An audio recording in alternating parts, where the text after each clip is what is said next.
माशाल्लाह 500 रुपये यूसुफ भाई खोखर की तरफ से मौलाना हुजैफा साहब को, 500 रुपये रहीम भाई की तरफ से और 1100 रुपये समीर भाई फौजी की तरफ से मौलाना को इनाम दिया जाता है। अल्लाह उनकी रोजी में बरकत अता फरमाए।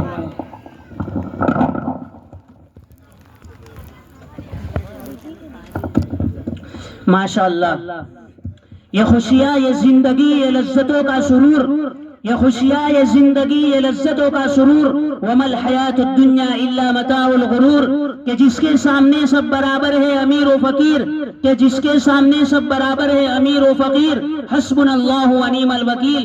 हर जानदार का होना है एक दिन कुव्वत मौत, कुल्लु नफ्सिन जाइकतुल मौत, और खत्म हुआ दुनिया को पाने का जुनून। इन्ना लिल्लाहि व इन्ना इलैहि राजिऊन। मौलाना जाहिद साहब की सालपोशी करेंगे शाहिद खान सरपंच कुचिन।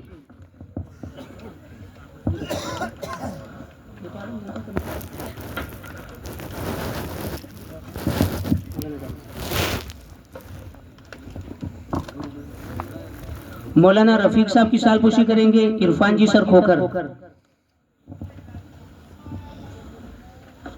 मौलाना अशफाक साहब की सालपोशी करेंगे अब्दुल जब्बार भाई मिस्री।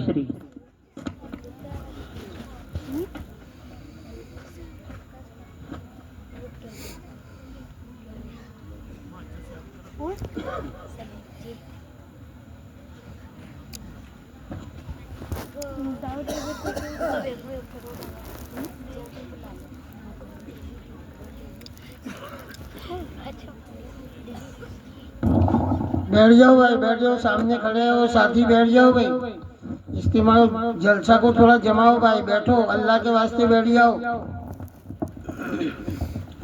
हजरात, तारीख इंसानी शाहिद है कि खिताबत ने चमनिस्तान आलम में कैसे बड़े बड़े कारनामे अंजाम दिए हैं। खिताबत ने ईमान और यकीन की शमएं रोशन की है, रुश्दो हिदायत के दरिया बहाए हैं। उसने इंसानों को कैदोबंद की जिंदगियों से आजाद किया है, मजलूमों को जुल्म और जबर के खिलाफ अलम बगावत बुलंद करने का हौसला दिया है, जालिमों की हुकूमत में तबाही मचाई है, कमजोरों को अपने हक के लिए लड़ना सिखाया है। उसने किलों के किले फतह किए हैं, मैदानों के मैदान जीते हैं। खिताबत नबी की जुबान तक पहुंची तो दावत और हिदायत बन गई, जब वाइज की जुबान से आशना हुई तो नसीहत और मौइज़त बन गई, जब मुजाहिद ने उसे अपनाया तो नारे इनकलाब बन गई, जब किसी कायद या लीडर ने उसे इख्तियार किया तो तराने सियासत बन गई।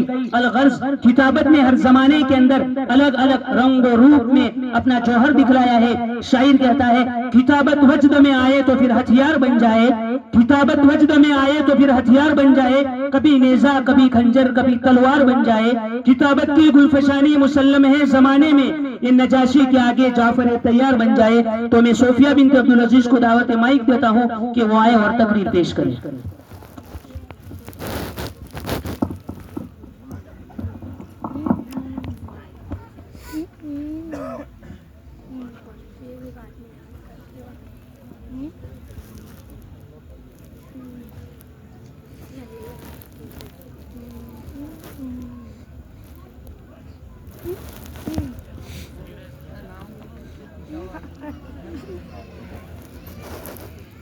अनुसूचित देख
अल्लाह का रास्ता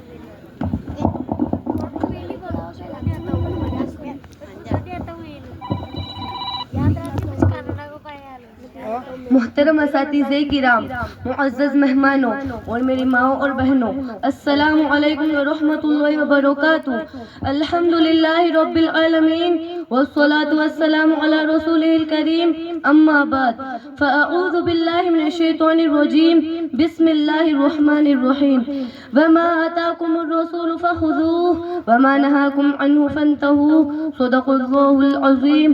خیر النکاح ایسرہ، سب سے بہتر نکاح وہ ہے جس میں خرچ کم ہو۔ محترم حضرات، آج میں آپ حضرات کے سامنے جہیز کی لعنت، جہیز کی برائی اور شادی میں ہونے والے رسم و رواجات اور فضول خرچی اور حیا کے جنازے نکالے جانے والے اسباب اور خرافات کے موضوع پر کچھ باتیں بتانا چاہتی ہوں، تو آپ حضرات میری باتوں کو دھیان و توجہ سے سنیں اور اپنی زندگی میں عمل کرنے کی کوشش ہی نہیں بلکہ عزم مصمم کر کے اٹھے اور کہے کہ آج سے ہم جتنی باتیں سنیں گے اس پر عمل کریں گے، اور مزید باتوں کے لیے مفتیان اعظام اور علماء کرام سے رابطہ رکھیں۔ معزز سامعین کرام، اسلام ایک سادہ اور آسان دین ہے۔ شادی کو بھی اسلام نے بہت آسان بنایا ہے، لیکن افسوس کہ آج ہم نے شادی میں فضول خرچیاں، دکھاوا اور غیر ضروری رسمیں شامل کر دی ہے۔ سب سے بڑی غلطی جہیز ہے۔ جہیز کی وجہ سے کئی والدین پریشان رہتے ہیں، جہیز کی وجہ سے کئی گھرانے بیٹیوں کو بہت سمجھتے ہیں، جہیز کی وجہ سے غریب والدین قرضوں میں ڈوبے جا رہے ہیں، جہیز کی وجہ سے بیٹیوں کی شادی میں تاخیر ہوتی ہے، جہیز کی وجہ سے خاندان میں نااتفاقی اور جھگڑے ہوتے ہیں، جہیز کی وجہ سے بیٹی کے باپ کا لقمہ گلے میں اٹکا رہتا ہے۔ ان تمام برائیوں کی جڑ جہیز ہے، جہیز ہے، جہیز ہے، اور بیٹی رحمت ہے، رحمت ہے، رحمت ہے۔ معزز سامعین کرام، قول اللہ تبارک و تعالی یا ایھا الذین آمنوا لا تأکلوا اموالکم بینکم بالباطل، سورۃ النساء۔ اس آیت میں اللہ تبارک و تعالی فرماتے ہیں اے ایمان والو، آپس میں ایک دوسرے کے مال کو ناجائز طریقے سے مت کھاؤ۔ محترم حضرات، اس آیت میں اللہ تبارک و تعالی نے زندگی کے بے شمار مسائل کا حل پوشیدہ رکھا ہے۔ اس آیت کا پیغام کیا ہے؟ میں آپ سب کی توجہ چاہتی ہوں۔ اس آیت کا پیغام یہ ہے کہ غلط طریقے سے مال لینا حرام ہے، حرام ہے، حرام ہے، چاہے وہ ظلم ہو، چاہے وہ دباؤ ہو، چاہے وہ رسم و رواجات ہو، چاہے وہ دکھاوا ہو، چاہے وہ موت میت کا کھانا ہو، چاہے موت میت کے موقع پہ کپڑے دینے کا رواج ہو، یا پھر بہنوں کا حق کھا کر شادی کے موقع پہ مائرہ کا رواج ہو۔ غضب یہ ہو گیا، میں سب کی توجہ چاہتی ہوں، ہاں غضب یہ ہو گیا کہ بہنوں کا حق نہ دینا اور مائرہ بھرنا اور پھر یہ سمجھنا کہ ہم نے بہنوں کا حق ادا کر دیا، یہ ہماری بالکل غلط سوچ اور غلط طریقہ ہے۔ اور اگر کوئی بہن اپنے حق کا مطالبہ کرتی ہے تو بھائی اسے ناراض ہو کر بات چیت بند کر دیتا ہے اور کنارہ کشی اختیار کر لیتا ہے۔ ایسے بھائیوں پر قیامت تک اللہ کی لعنت اترتی رہتی ہے، اور بہنوں کا یہ حق کل قیامت کے دن اللہ تبارک و تعالی ضرور دلوائے گا۔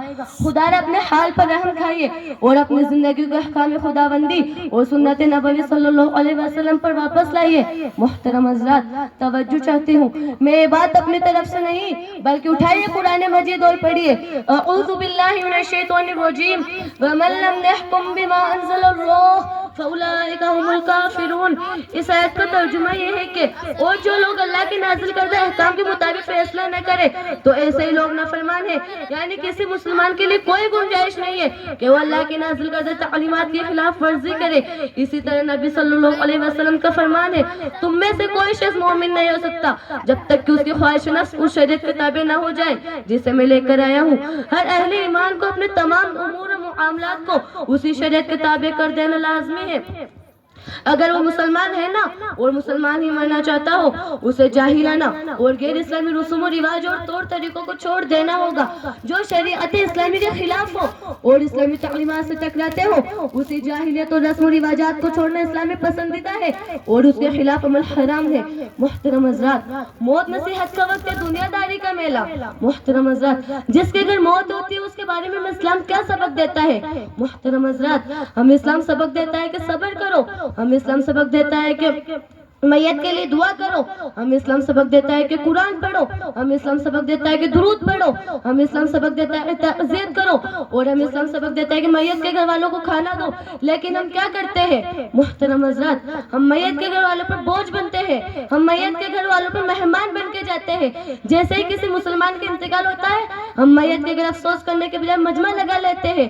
لوگ دور دور سے آتے ہیں، گھنٹوں بیٹھتے ہیں، باتیں کرتے ہیں، اور وہ بھی کیسی باتیں کہ फलाना ऐसा फलाना वैसा, बैठ बैठ कर लोगों की गिबत की जाती है और ऊपर से फखर से कहते हैं कि हम तो इस घर वाले का गम बुला रहे हैं। अरे कोई गम बम नहीं बुलाया जाता, बल्कि उसे हर 10-15 मिनट में चाय की चुस्की से, बीड़ी सिगरेट की फूंक से और जर्द तंबाकू से और उसको गम में डाला जाता है। और औरतों का जोर जोर से रोना, चिल्लाना, नोहा करना, चूड़ियां झाड़ना और कपड़े फाड़ना, ये सब बेहुदा चीजें हैं। जबकि अल्लाह तबारक व तआला ने औरत को हुक्म दिया है कि कुरान पढ़े तो आवाज बाहर ना आवे, इसलिए कि औरत खुद एक सतर है, उसको छुपाना फर्ज है। इसी तरह उसकी आवाज भी एक सतर है, उसको भी छुपाना जरूरी है। मोहतरम हजरात, मौत के वक्त जो रस्म रिवाजात है उसकी वजह से मैयत के घर वालों पर माली बोझ पड़ता है। जिस घर में चूल्हा जलाने की हिम्मत नहीं होती वहाँ सैकड़ों लोगों का खाना कहाँ से आए? यह जुल्म नहीं तो और क्या है? लेकिन हम उल्टा कर रहे हैं। गरीब बाप, बेवा औरत, यतीम बच्चे सब कर्ज में डूब जाते हैं सिर्फ रस्म निभाने के लिए, सिर्फ इसलिए कि न खिलाए तो लोग क्या कहेंगे, हमारी बदनामी ना हो, इसलिए सबको कर्ज में डुबोया जाता है। गरीब आदमी कर्ज लेता है, बेवा औरत परेशान होती है, यतीम बच्चे चुपचाप रोते हैं सिर्फ रस्म पूरी करने के लिए। भाइयों, बदनामी सिर्फ 2 दिन की होती है और कर्ज पूरी जिंदगी रुलाता है। हजरात, नबी करीम सल्लल्लाहु अलैहि वसल्लम के जमाने में ये सब दिखावा नहीं था। लोग आते थे, सिर्फ थोड़ी देर तअज़ियत करते थे, दुआ करते थे और 2 बातें सब्र की कहते थे और चले जाते थे। ना कोई चाय थी, ना बीड़ी सिगरेट की थाली थी, सिर्फ और सिर्फ तअज़ियत थी और दुआ थी और 2 बोल सब्र के थे। हमने तअज़ियत निकाल दी, हमारी जिंदगी में से दुआ निकाल दी और सब्र के बोल के बजाय गीबत को दाखिल कर दिया।